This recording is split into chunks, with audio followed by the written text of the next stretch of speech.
I never thought a single text could change my life, but there I was, sitting in my car at a red light, grinning at my phone like a fool. On the screen was a photo of a pregnancy test, two pink lines. After 4 years of trying, it finally happened. I couldn't wait to show Aiden. My name is Audrey, and that moment of pure happiness was the last I'd feel for a long, long time. I remember every detail of those few seconds. The way the afternoon sun lit up my dashboard. The faint scent of the air freshener Aiden always joked about. The song playing on the radio, a cheesy pop hit about forever love that I usually roll my eyes at but suddenly felt just right.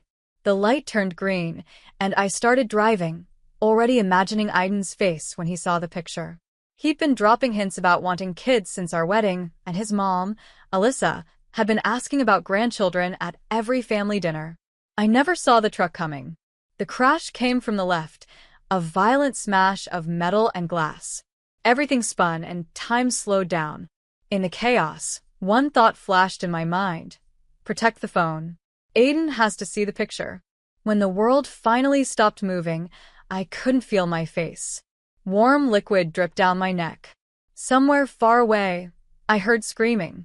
A man's voice kept repeating, "Oh God, I'm so sorry. I'm sorry." The words floated around me like leaves in the wind. "Ma'am, can you hear me?"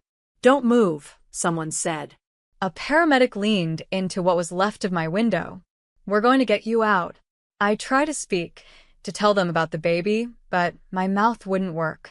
The last thing I remember was someone holding my hand and promising everything's going to be okay. They lied. I woke up 5 days later in the hospital. Aiden was there, asleep in a chair beside my bed. He looked awful, unshaven, his clothes wrinkled, dark circles under his eyes. I tried to lift my arm to reach for him, but it felt too heavy, like it wasn't mine. "Aiden," I whispered. My voice barely made a sound. He jolted awake, his eyes locking on mine. For a moment, I saw something in his expression, something that made my stomach tighten. Then he smiled, but it didn't feel real. "Hey," he said, taking my hand. "You had us worried." I tried to smile back, but my face didn't feel right. It felt stiff, like it didn't belong to me. "The baby," I managed to say, my voice barely a whisper. Aiden's hand tightened on mine. "I'm so sorry, Audrey," he said, his voice shaking. "The doctors did everything they could." I closed my eyes as the world seemed to spin beneath me. Through the haze of pain medication, I heard the door open. The familiar scent of Alyssa's perfume reached me before she spoke. "Aiden, honey, the doctor needs to talk to you," she said softly, her voice careful. "About the reconstruction options," Aiden said quickly. "I'll be right back." He squeezed my hand and let go. I kept my eyes closed, pretending to be asleep, but their voices drifted in from the hallway through the partially open door. "She's going to need a lot of surgeries," Aiden said, his voice low. "Her face, Mom. I don't know if I can." "Should, darling," Alyssa interrupted. "We'll figure it out, one step at a time." Lying there, I felt silent tears slide down my ruined face. They were out there, talking about me like I was some project to fix, a problem to solve. In that moment, something inside me broke. The warmth and hope I had always carried began to disappear, replaced by something cold and hard. I didn't know it then, but that was the moment my old self, the Audrey Griffin who was a loving wife, a hopeful mother-to-be, and an eternal optimist, started to fade. Something else, something darker and stronger, began to take her place. Coming home from the hospital felt like stepping into someone else's life. Everything looked the same. Our neat suburban house with its perfect lawn, the welcome mat Alyssa gave us as a housewarming gift, even the faint smell of Aiden's cologne in the entryway. But nothing felt right anymore. "I set up the guest bedroom downstairs," Aiden said, carrying my bag. "The doctor said stairs might be hard for a while." I noticed he wouldn't look directly at me. For weeks in the hospital, and he still couldn't meet my eyes. "Thanks," I muttered, my fingers brushing the bandages covering half my face. "I've invited Mom over for dinner," he added quickly. "She wants to help with your recovery plan." Of course she did. Alyssa Griffin never missed a chance to take charge, especially when it came to protecting her son's perfect life. The guest room felt cold and lifeless, like a hotel room. Aiden had cleared out all my things from our bedroom upstairs and arranged them here with robotic precision. My makeup vanity, useless now, sat in the corner with the mirror turned to face the wall. "Do you need anything?" Aiden asked from the doorway, phone in hand. "I have a fewer calls to make, but—" "I'm fine," I said, even though I wasn't. What was the point of saying otherwise? Alyssa arrived right at 5, as expected. She came armed with casseroles and plenty of opinions. I sat at the dining room table, watching Alyssa arrange flowers in a vase while Aiden poured wine. "The doctor said the scarring might get better over time," Aiden said, avoiding eye contact with either of us. "Well, there are always options," Alyssa replied, her voice overly cheerful. "I know an excellent plastic surgeon in the city. Very discreet." I stared at my untouched plate, pushing food around with my fork. "The insurance won't cover cosmetic procedures," I said quietly. "Oh, darling," Alyssa said, reaching across the table to pat my hand. "We have to think about Aiden's position at the firm. Image is everything in corporate marketing." My fork slipped from my hand, clattering onto the plate. "My face is an image problem, Mother?" I asked sharply. "Audrey," Aiden warned, but Alyssa carried on as if she hadn't heard. "I'm just being practical," she said. "Aiden has worked so hard to build his career. And now, with all the complications from the accident," she dabbed her lips with a napkin. "Well, sometimes life forces us to make hard choices." Complications. The word felt like poison in my mouth. "You mean losing the babies?" Aiden froze, his wine glass halfway to his lips. We hadn't talked about the pregnancy since the hospital. He didn't even know I had planned to surprise him with the news that day. "Audrey," he started, but I cut him off. "Did you tell her about the baby, Aiden? Or just about your wife's ruined face?" Alyssa gasped, her hand flying to her throat. "A baby," she whispered. "It doesn't matter now," Aiden said quickly, standing up. "What matters is moving forward. Mother's right. We need to think practically." I looked at them both, my husband, who couldn't meet my eyes, and his mother, who wouldn't stop staring at my bandages. The perfect son and his perfect mother already planning my perfect recovery. "I think I need to lie down," I said, pushing back from the table. "Of course, dear," Alyssa called after me. "We'll figure everything out." In the guest room, their voices carried through the wall, muffled but clear enough. "Poor thing," Alyssa was saying. "But Aiden, you're still young. There will be other chances for children, once everything is settled." "Mom, please," Aiden said, sounding tired. "I'm just saying, you need to think about your future. Both of your futures." I touched the bandages on my face, feeling the rough gauze where smooth skin used to be. I thought about our wedding day, when Aiden used to say I looked like an angel. Now he couldn't even look at me. My phone buzzed, pulling me out of my thoughts. It was a text from an unknown number. "Mrs. Griffin, my name is Maxime Cressy. I'm the father of the young man who caused your accident. Please, I need to speak with you." I stared at the message, my fingers hovering over the screen.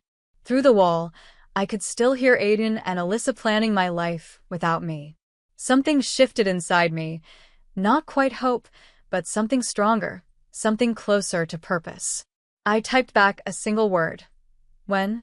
For weeks after I'd come home, I found Aiden's whiskey bottle hidden behind the cleaning supplies under the kitchen sink. It was already half empty. I wouldn't have noticed if I hadn't heard him stumbling around at 4 a.m., talking on his phone in what he thought was a whisper.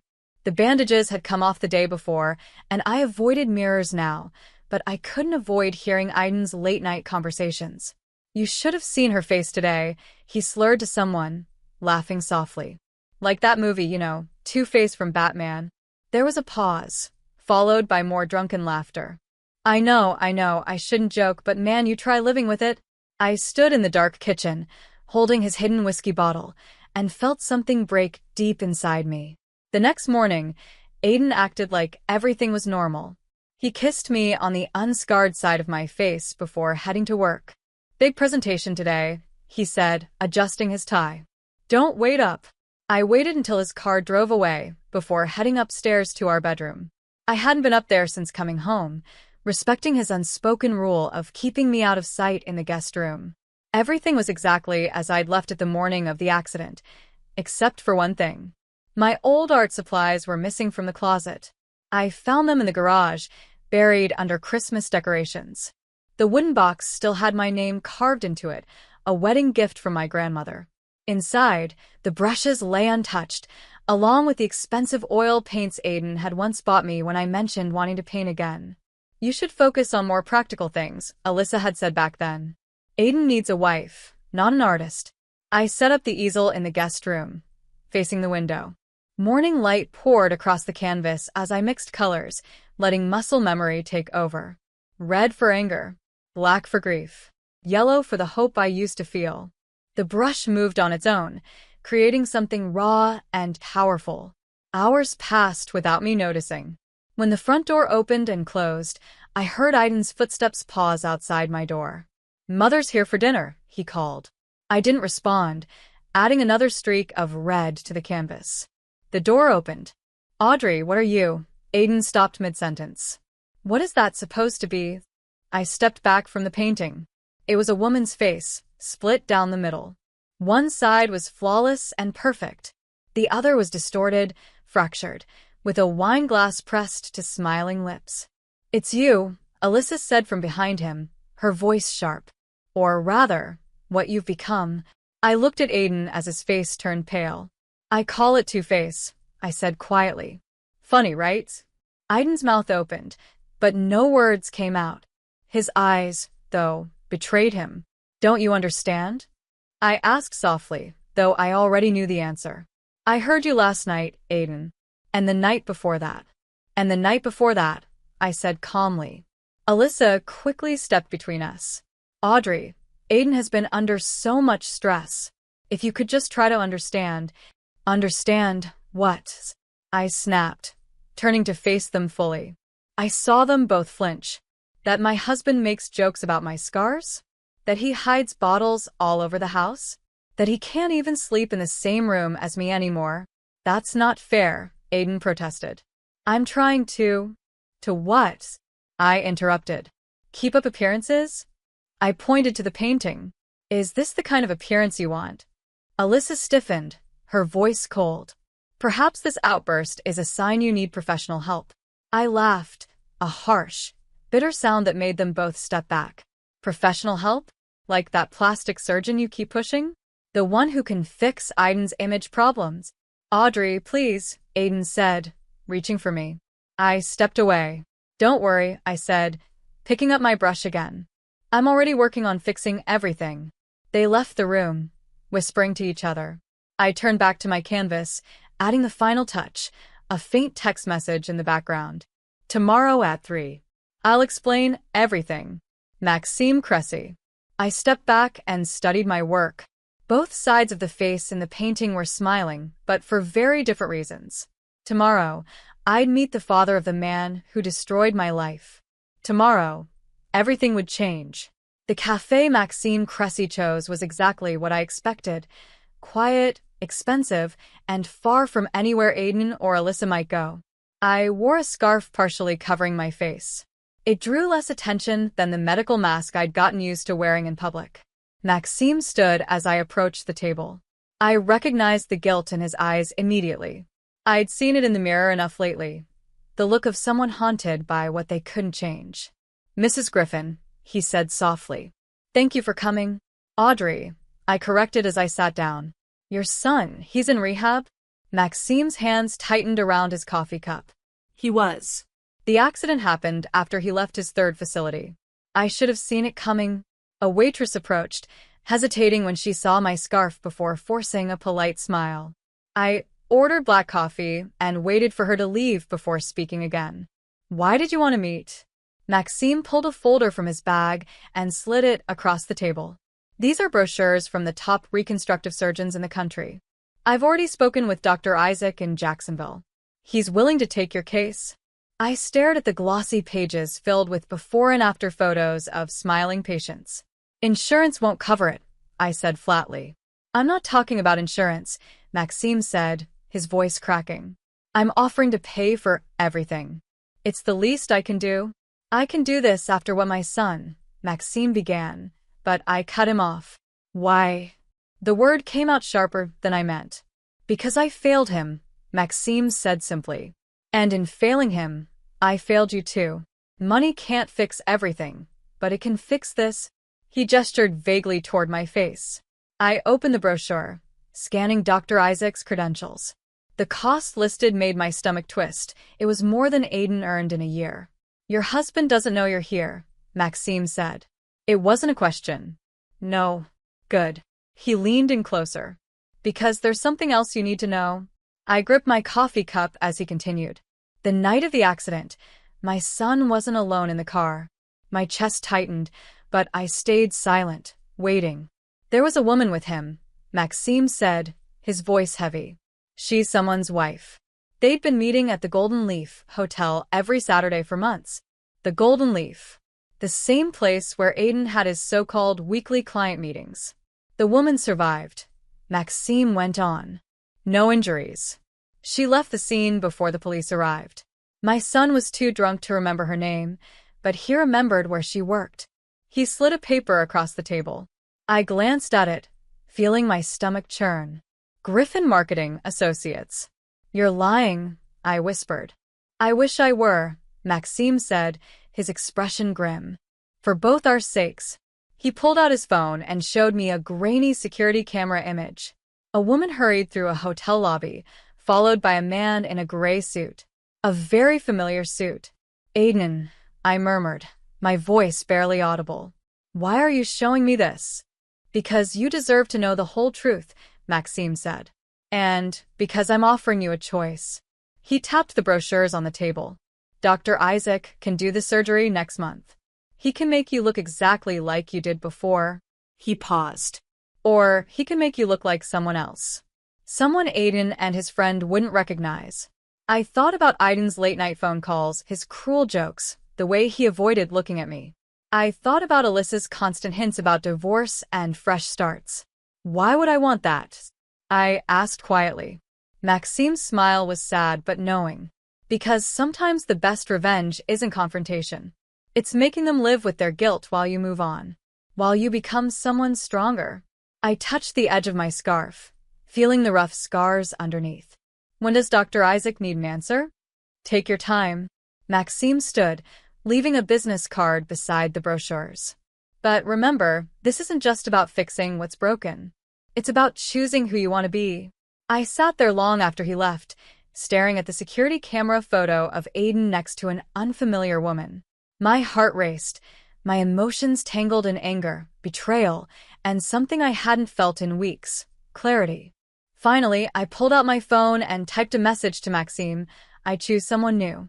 His reply came almost instantly. Welcome to your second chance, Audrey. I walked home slowly, thinking about what to pack, what to leave behind, and how to disappear completely. Sometimes, the best revenge isn't ruining someone else's life. It's rebuilding your own. Jacksonville felt like a different world. Dr. Isaac's private clinic was on the top floor of a sleek building made of glass and chrome. Everything about it felt quiet and discreet. I told Aiden I was visiting my aunt in Kentucky for a few months to heal emotionally. He seemed relieved, happy to have an excuse not to deal with me. The changes will be significant, Dr. Isaac said, studying my file, but subtle enough to look natural. The goal isn't to make a new person. It's to reveal who you could have been. I looked at the digital mock-ups on his tablet. The woman in the after images wasn't me, but she wasn't a stranger either. She was who I might have been in another life, one where Aiden's mistress hadn't been in that car. How long until I can? I hesitated, unsure how to finish the sentence. Return? Revenge? Start over? For months for full recovery, Dr. Isaac said kindly. Maxime mentioned you'd be staying at his apartment during the process. I nodded. Maxime's San Marco apartment had become my safe place. It was filled with his late wife's art collection and rarely used now that he spent most of his time at his Connecticut home. The first surgery was scheduled for tomorrow. That night, I sat in Maxime's apartment, watching the city lights twinkle like stars. My phone buzzed. It was Aiden. "How's your aunt?" His voice sounded slightly slurred. "Saturday night. Golden Leaf Hotel night." "Fine," I replied, my fingers brushing the surgical consent forms on the coffee table. "How's work?" Busy. "Listen, Mother wants to know when you're coming home. She's worried about appearances." Of course she was. I pictured them at their usual dinner, talking about how to handle me. The damaged goods? "I need time," I said, the lie slipping out easily now. Right. "Well, take care of yourself." He hung up before I could say anything else. A moment later, my phone buzzed again. This time it was a text from Maxime. "Ready for tomorrow?"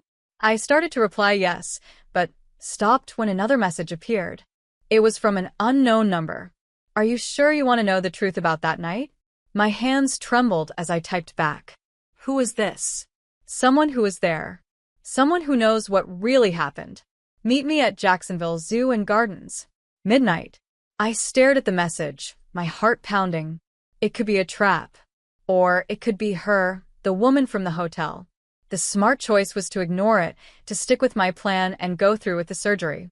But something deep inside me needed to know. At 12:15, I took a cab to Jacksonville Zoo and Gardens. The air was cool, and the Hudson River shimmered like black silk under the moonlight. A woman sat alone on a bench, her face hidden beneath a hoodie. "Mrs. Griffin," she said softly as I approached. I walked closer, and the woman pulled back her hood, revealing a face I knew from office party photos on Aiden's desk. "Audrey," I said, recognizing her. "Audrey from accounting." She looked at me, her eyes full of guilt. "He wasn't supposed to be there that night," she said quietly. "At the hotel." "He was following me? Suspicious?" I asked, the pieces starting to fall into place. She nodded. "When he saw who I was meeting, his client." "His client's wife," I said, finishing the thought. Audrey let out a bitter laugh. "Aiden caught us together. He was drunk and angry. He started making threats about exposing everything." She paused, her voice shaking. "That's when..." "When what?" I pressed. "When he called his friend. The guy who hit your car. He asked him to scare his cheating client's wife. Follow her car, freak her out a little." Her voice cracked. "But the guy was high, confused. He followed the wrong car." "He followed you?" The world spun around me. Aiden arranged the accident. Not yours. He didn't mean to." Audrey stood up, backing away. "I just thought you should know before you disappear." I watched her hurry off, my mind racing. All this time, I'd been planning to start over because of Aiden's lies and betrayal. But now I knew the truth. He wasn't just unfaithful. He was the reason I'd lost everything. My phone buzzed. It was Maxime. "Surgery prep starts at 6 a.m. Are you ready?" I stared at my reflection in the window of a passing car. Tomorrow, I wouldn't just become someone new. I'd become someone Aiden would never see coming. "Ready," I typed back. "But we need to change the plan." 4 months after my surgery, I stood outside our house in the rain, unrecognizable. My new face, beautiful but completely different, felt like armor. In my bag were the divorce papers, sharp and final, like weapons. I had planned this moment perfectly. It was Saturday evening, the night Aiden would be home from his client meeting at the Golden Leaf, and Alyssa would be over for their weekly dinner, plotting my absence from their lives. My keys still worked. I stepped inside quietly, hearing their voices coming from the dining room. "The lawyers say if she doesn't respond soon, we can move forward with the annulment," Alyssa was saying. "Really, Aiden," she added, "it's for the best." That accident was a blessing in disguise. I stepped into the doorway, and they froze mid-conversation. "Hello, Aiden," I said calmly. He stared at me, blinking in confusion. "I'm sorry, who are you?" "I'm Michael Cressy," I said, using the name Maxime, and I had chosen. Maxime Cressy's niece. "I'm here about Bianca Griffin." His wine glass slipped from his hand, shattering on the floor. Alyssa stood quickly, her instincts kicking in to manage the situation. "Whatever this is about," she said, her voice firm, "we can discuss it privately." "Can we?" I asked, stepping forward. I placed the divorce papers on the table. Like you discussed arranging the accident that scarred your wife's face? The color drained from Aiden's face. I don't know what you're talking about, he stammered. Audrey from accounting does, I said, holding his gaze as the truth hit him like a slap. I pulled out my phone and pressed play. Aiden's voice echoed through the room. Follow her car, scare her a little. That's not, I never meant, Aiden stammered, his face pale. You never meant for it to be me, I said, my voice calm and steady. Your pregnant wife, instead of your client's cheating spouse. Alyssa gasped. Pregnant? Oh, he didn't tell you that part? I said, turning to her. About the grandchild you lost because your perfect son wanted to teach someone a lesson? Aiden whispered my name, finally looking past the new face and seeing something familiar in my eyes. I pulled out another document and placed it on the table. This is a police report naming you as an accessory to the accident, I said. Audrey's sworn statement is attached. I stepped closer. Sign the divorce papers, I said softly, or everyone will find out the kind of man you really are. Aiden lunged for the police report, but his foot slipped on the spilled wine. He crashed into the china cabinet, glass shattering around him as he fell. Aiden! Alyssa cried, rushing to help him, but he pushed her away. Blood dripped from a cut on his hand as he got to his feet. You can't prove anything, he hissed, but his eyes were full of panic. Can't I replied, stepping back toward the door. Maxime Cressy's legal team would disagree. They're very eager to make amends for his son's part in this, especially now that they know who really orchestrated it. Wait, Aiden called as I reached the door. Please, I'll sign. Just don't tell anyone. Like you didn't tell anyone about our babies? I said, my voice cold. Like you didn't tell anyone you planned the accident? He looked at me, his face crumbling. I loved you, he said weakly. No, I said, touching my new face. You loved what I looked like. There's a difference. I placed the divorce papers on the table and walked out into the rain. Behind me, I heard Alyssa's shocked sobs and Aiden's frantic explanations, but I didn't look back. As I reached my car, my phone buzzed. It was a message from Maxime. Is it done? I stared at the screen, unable to answer. The victory felt hollow, like ashes in my mouth. I had what I came for. Aiden's signature on the divorce papers, his perfect life falling apart, but it didn't feel like a win. I walked past the spot where Aiden used to park, where he'd kiss me goodbye each morning. Past the garden where we had once dreamed of building a nursery. Past all the plans and love that had died the night he chose revenge over me. Another text lit up my phone, this time from an unknown number. You're not the only one he hurt. There are others. We should talk. I sat in my car, the rain drumming on the roof, staring at the message. I thought exposing Aiden would feel like the end of something, but maybe it was just the start. The real question was, how far was I willing to go? The art gallery was buzzing with San Marcos elite, all here to see the work of the mysterious new artist everyone was talking about. My paintings lined the walls, faces twisted in pain and betrayal, beauty rising from darkness. Each one was signed with my new name, Michael Cressy. I adjusted my dress, still not used to the way my new face and identity fit me. Then I saw him. Aiden. He was standing in front of my centerpiece, a painting of a woman's face split between light and shadow, a wine glass reflecting flames. Remarkable work, a voice said beside me. I turned to see a man with kind eyes and paint-stained hands. I'm Colton Burpo, the gallery owner. He introduced himself. Claire, I replied, my focus slipping back to Aiden. He was staring at the painting's title, Saturday Nights at the Golden Leaf. Your pieces speak to transformation, Colton said, studying my work. Pain becoming power. Very personal. Before I could respond, Aiden's voice cut through the crowd. Where did you get your inspiration? His eyes were on me now, recognition flickering across his face. It had been 4 months since I'd handed him the divorce papers. He looked thinner, his once perfect suit hanging loose on his frame. Life experience, I said, meeting his gaze. Some people wear masks. I paint them. Audrey, he whispered, my real name slipping out like a prayer or a curse. Colton looked between us, sensing something was wrong. You know each other? No, I said firmly. Not anymore. Aiden grabbed my arm. We need to talk. Let go, I said, my voice cutting through the room. Heads turned to watch. Everything you took from me, he hissed. My reputation, my mother's respect, my position at the firm. Was revenge worth it? Was Saturday night at the Golden Leaf worth it? I pulled my arm free, staring him down. Was trying to hurt your client's wife worth what happened to me?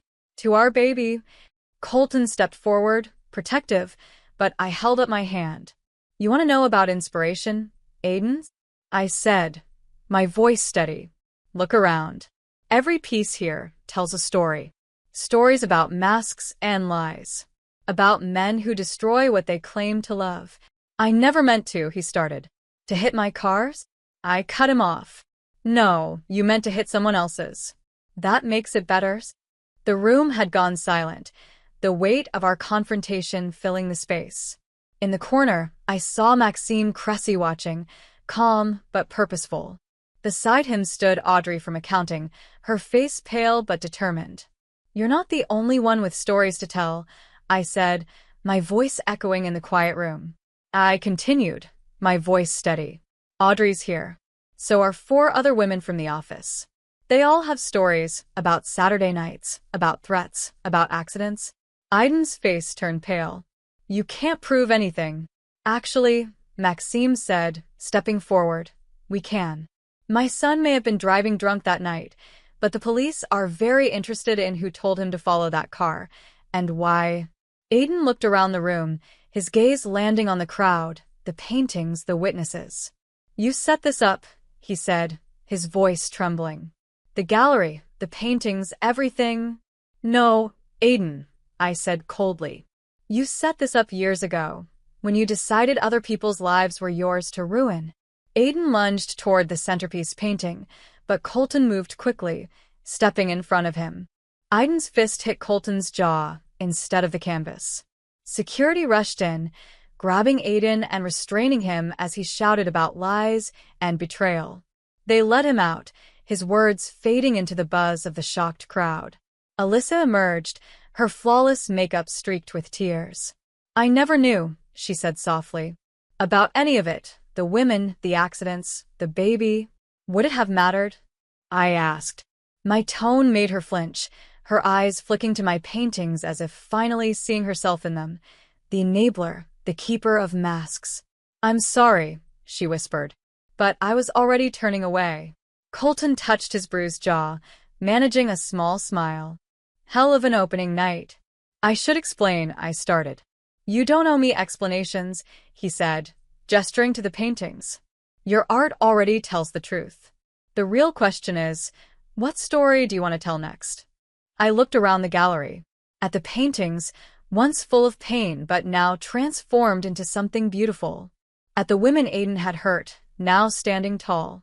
At Maxime's proud smile. At Colton's steady, understanding eyes.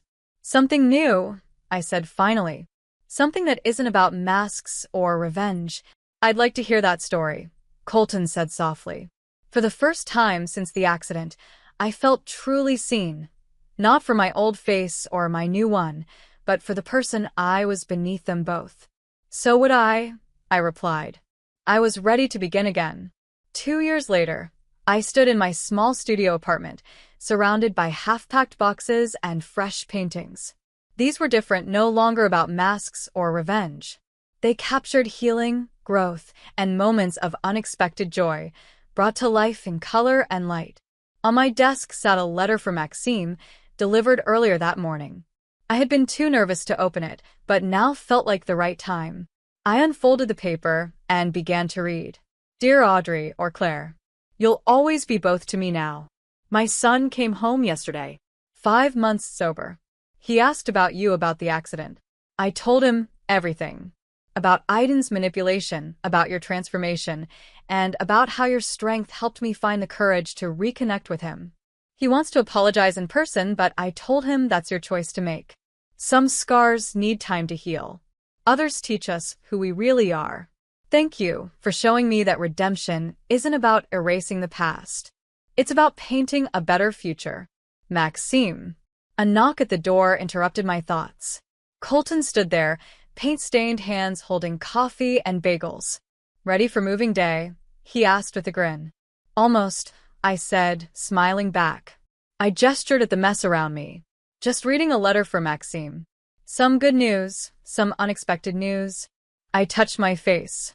It wasn't the one I was born with, nor the one Aiden had destroyed. It was something entirely my own now. "His son wants to meet," I said softly.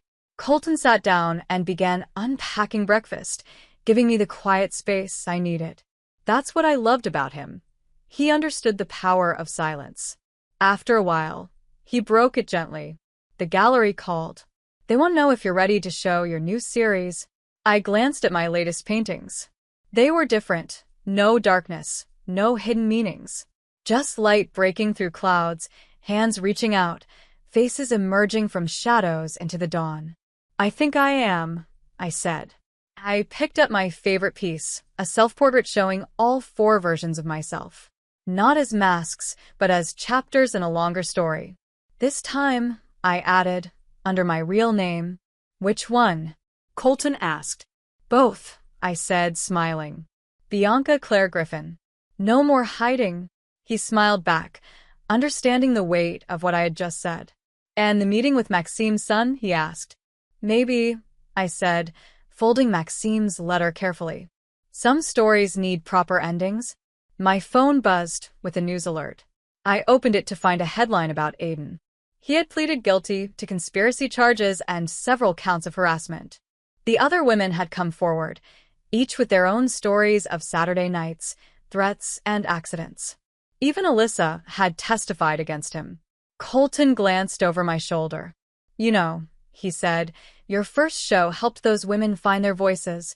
They helped me find mine, too," I said, closing the article. I thought revenge would heal me, but it turns out telling the truth is what finally did. We spent the morning packing, carefully wrapping each painting. Colton handled them like treasures, not because of their value, but because they were pieces of my journey. Near sunset, we carried the last box to his truck. My new apartment was above his gallery, a space for both art and living. "A place to begin again," he said with a smile. "Oh," he added, reaching into his pocket, "this came to the gallery yesterday." He handed me a small package. Inside was my old wedding ring and a note from Alyssa. "I kept this when Aiden threw it away. It belonged to his grandmother, but it should have been yours. Sell it, keep it, whatever brings you peace." I'm learning that's what matters most. I held the ring up to the fading light. Once it had represented everything I thought I wanted. Now, it was just a circle of metal, heavy with history, but powerless to hurt me anymore. "What will you do with it?" Colton asked. I smiled, an idea forming. "I think I just found the centerpiece for my next show. Something about turning old pain into new beauty." He took my hand, the one that used to wear that ring, and kissed it softly. "Ready to go home?" he asked. Home. Not a place to hide, not a mask to wear, not a role to play. Just a space to be completely myself, scars, changes, strength, and all. "Yes," I said, leaving the past behind one last time. "I'm ready."